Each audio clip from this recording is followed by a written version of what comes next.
Of all the 2019 Disney remakes that were coming to theaters, I think the one I was least anticipated for was The Lion King. But I didn't necessarily think it'd be the worst one.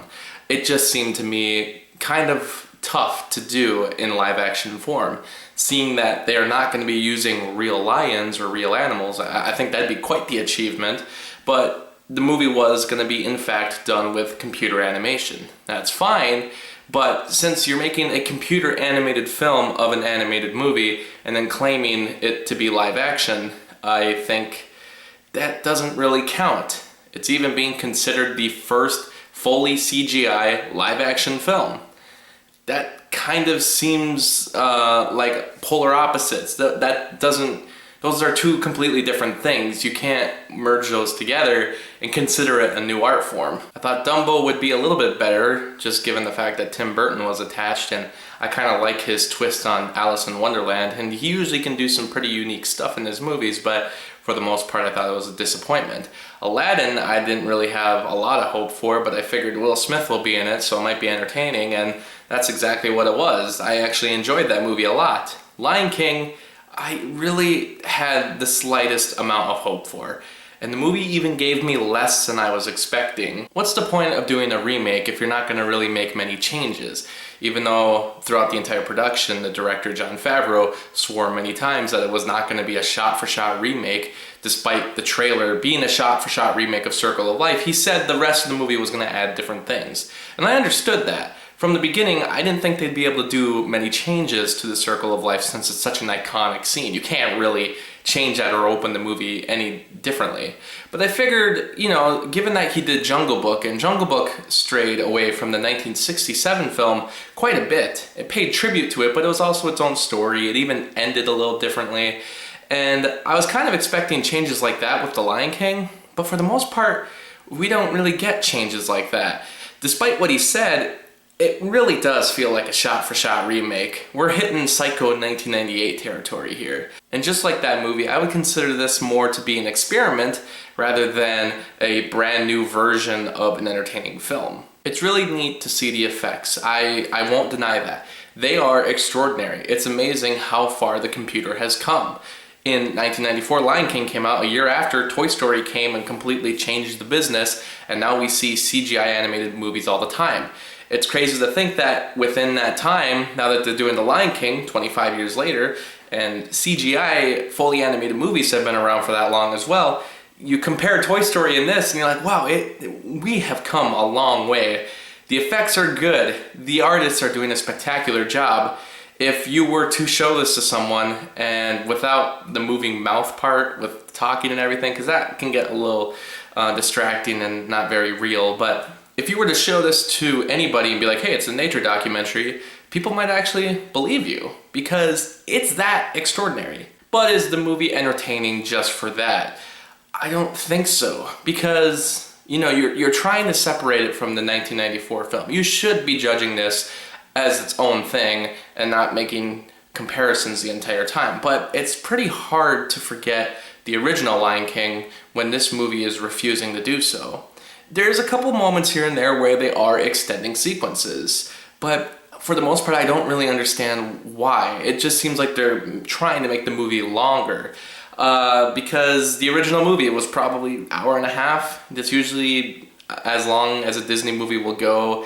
It's usually aimed at children, so they don't want the movie to go on too long. But this movie, while it's aimed at children, is mostly for the nostalgia crowd. It's for older people to be like, hey, let's go and cry while Mufasa dies again. And everybody's seen the movie for that reason, but it's supposed to be more adult than the original because live action is just considered more adult than animated movies. And I'm not agreeing with that, but that just seems to be the sentiment. So with that, they have to make the movie longer. It's a 2-hour movie. But the sequences that they extend don't make sense, like the mouse that Scar captures at the beginning of the movie. Instead, we see where the mouse came from. We see it kind of run through the jungle for 2 minutes straight. So there, we added 2 minutes there, and we got 28 minutes to go. What else can we add?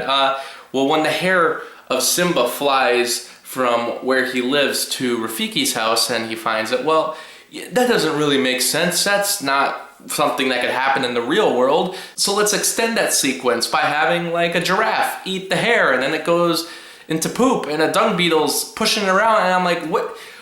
Is that supposed to be shit? Really? A Disney movie? And that's how we have to extend this sequence?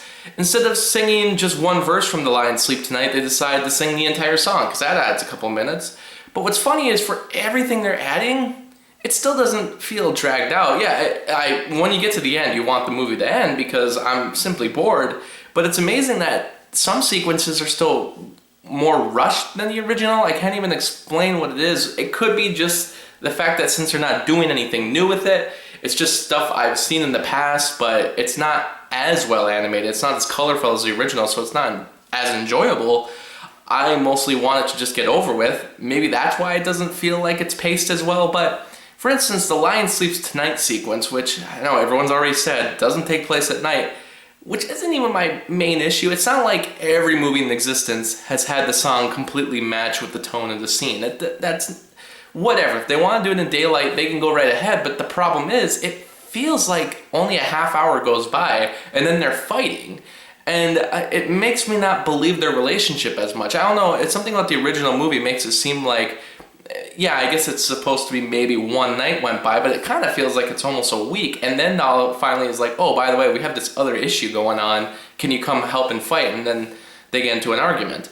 In the new movie, it's like they hang out for a half hour and then they start arguing, and it makes me not believe the relationship as much. And even though it's a shot-for-shot remake, it's pretty weird that some of the shots, the most iconic shots, are not as well done in the movie. When Rafiki lifts up Simba at the beginning, it's just kind of one swooping shot and that's it. It's not nearly as interesting as the original, where it's like 3 rapid cuts of different angles of him throwing Simba up. It's so iconic. The juxtaposition of the original movie is so well edited. And this movie, I don't know if they're trying to be like, well, this is what it would really look like. I'm like, yeah, but you know, that's not what made the original Lion King good. It's because it was way more imaginative and colorful and goofed around like that. You know, that scene is so iconic, and they kind of tarnished it in a way. I mean, the first scene in the movie is not even as cool as the original. The original movie, it's like pitch black, and then the sun rises up in the center of the screen as the song begins. In this one, when the sun rises up, well, you know, like in the real world, it would already be somewhat daylight out as the sun's coming out. So yeah, it's more true to what the real world is like, but it's not nearly as iconic or cool looking. And yeah, you start to see the problem here. Why are we even remaking this?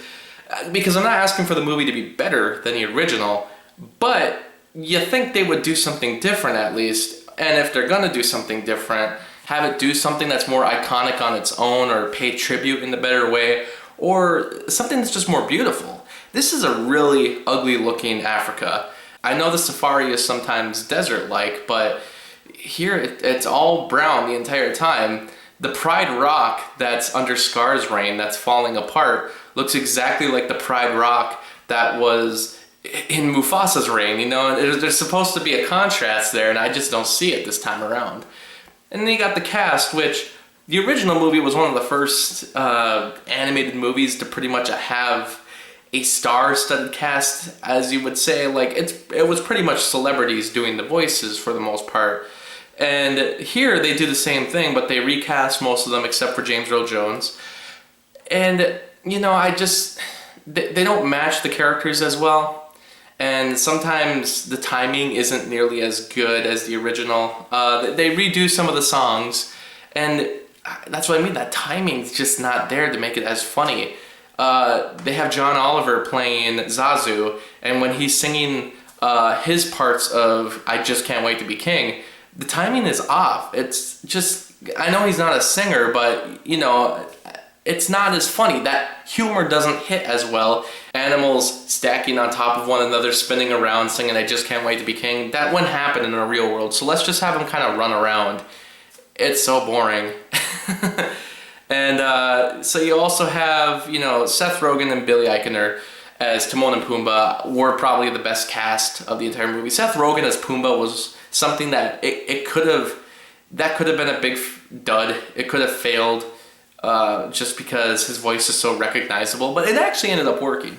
But everybody else doesn't really bring anything to the table. Beyonce is useless in this movie. She's just there to sing a song, which even her song's not that great, which surprised me a lot. She's trying to match what Elton John and Tim Rice did in the original movie, that same kind of tone and beat, but I guess it's just not really her kind of song. They keep the best part of it in the movie, but if you hear the song separately as its own track, I'm like, this is not that great, actually. I think I was just mostly amazed by just how disappointing everything was all around. I figured I'd at least like the music, and yeah, I did like some of the themes that Hans Zimmer did in the original movie showing up more often throughout the movie. Not that it really matched a lot of the time some of the scenes, but I still liked hearing more of the music that he did. And but I didn't really like the new renditions of the musical numbers. I usually do in these Disney movies. I'm like, at least I can listen to this while in the car, and you know, it's a new version of an old song. I'm okay with covers once in a while, and the Disney movies seem to be doing them really well, but here, no, I didn't like any of the covers at all. And of course we could get into a lot of other things, like how Scar doesn't work nearly as well as he does in the original, but that's kind of been the thing with these remakes. The villains are never as good. Scar just kind of looks like a gray lion, and when he's fighting Simba, with all the shadows going on, they kind of look like the same. The hyenas were changed a little. Shenzi's not as funny. She's more of just straight up evil. She fights Nala at the end of the movie, which I guess they're supposed to have a rivalry, but it was never discussed, and I guess we're just supposed to accept, yeah, they spent many years together where she was Scar's number 2, I guess, so maybe that's why they have some kind of rivalry going on, but I didn't believe it. The animation, while incredible, it doesn't show any emotion. When Mufasa dies and Simba sees it, it just, I can't even tell if he's supposed to be sad. You can hear it in the voice, but you don't see it in the face, so that's primarily the biggest problem with the movie. If they literally would have done the eyes differently, it probably would have been, I would have accepted it more. It's not just about comparisons, you know, maybe you just want to see a new version of an old movie, like, you know, 1998 Psycho. It's just kind of a shot-for-shot experiment.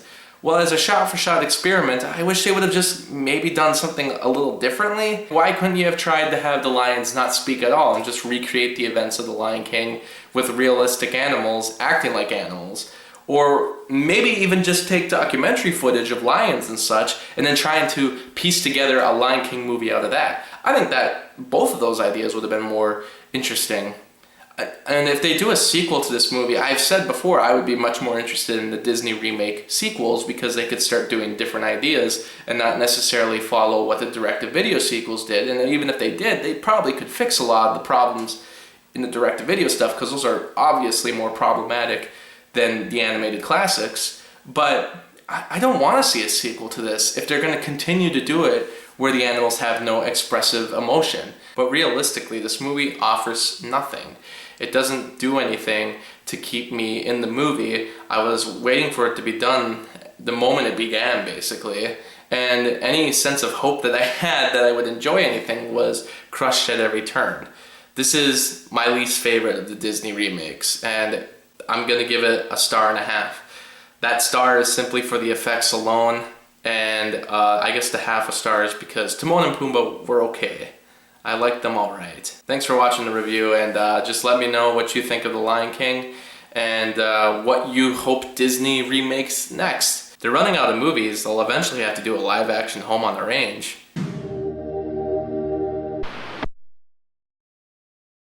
Thanks to all my Patreon supporters. For only $7, you can get your own monthly movie review. Ask me to review anything I haven't already. There's also other perks like blogs, exclusive videos, and early access. You can also follow me on Facebook, Twitter, and Instagram. And thanks so much for watching this video.